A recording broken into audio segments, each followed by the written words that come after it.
कल से लेकर इस वक्त तक जब भी मुझे कोई फ़ोन कॉल रिसीव होती है तो फ़ौरन मेरे जहन में यही ख्याल आता है कि लो जी, फिर किसी भाई साहब का चालान कट गया। इन 2 दिनों में पंजाब पुलिस ने जिस तरह से मेरे पंजाब के वासियों की मत मारी है, इसकी कोई मिसाल ही नहीं मिलती। जो भी फ़ोन आता है, सर मेरा चालान कट गया, सर मेरी गाड़ी पकड़ी गई है, सर मुझ पर एफआईआर हो गई है, क्या करें अब, इसका हल क्या बताएं। तो मैं वही हाल देख रहा था। मैंने 1965 वाला पंजाब मोटर व्हीकल ऑर्डिनेंस देखा, और उसके बाद जो अमेंडमेंट आई है 2025 में, अभी जो अमेंडमेंट आई है उसको देखा। पहले तो मैं आपको अमेंडमेंट की बताऊं मज़े की बात। अमेंडमेंट के अंदर लिखा हुआ है कि चूंकि इस वक्त पंजाब असम्बली का सेशन नहीं चल रहा, इसलिए मजबूरन गवर्नर साहब ये ऑर्डिनेंस जारी कर रहे हैं। इतनी तो जल्दी थी, किस बात की जल्दी थी भाई? पंजाब असम्बली के सेशन का इंतजार भी नहीं कर सकते थे, गवर्नर से ऑर्डिनेंस जारी करा दिया। इतना अहम तरीन मामला था। तो दहशतगर्दी से भी बड़ा कोई मामला था जिसके लिए फौरी तौर पर कानून साजी की गई, और फिर ऑफिशियल गजट जारी करके जो जुर्माना 1,000 लगता था, 500 लगता था, 200 लगता था, उसको 2,000 से लेकर 15,000 तक कर दिया गया है।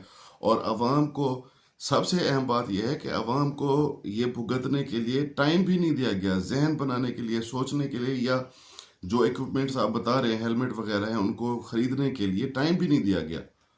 कल से लेकर आज तक तस्वीरें आ रही हैं, देख रहे हैं कि हेलमेट खरीदने के लिए लाइनें लगी हुई हैं।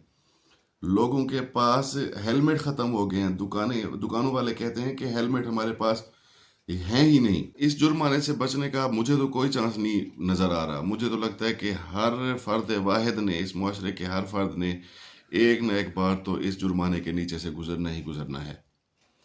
और अगर आप इसकी रेमेडी चाहते भी हैं, आपके पास रेमेडी ये है कि आप फौरन अपने इलाके के एमएनए और अपने हलके के एमपीए के दरवाजे के बाहर खड़े हो जाएं और उससे पूछें कि जनाब वाला, हमने जो आपको भेजा था, क्या इसलिए भेजा था कि आप हमारे बच्चों का रिस्क भी छीन लें?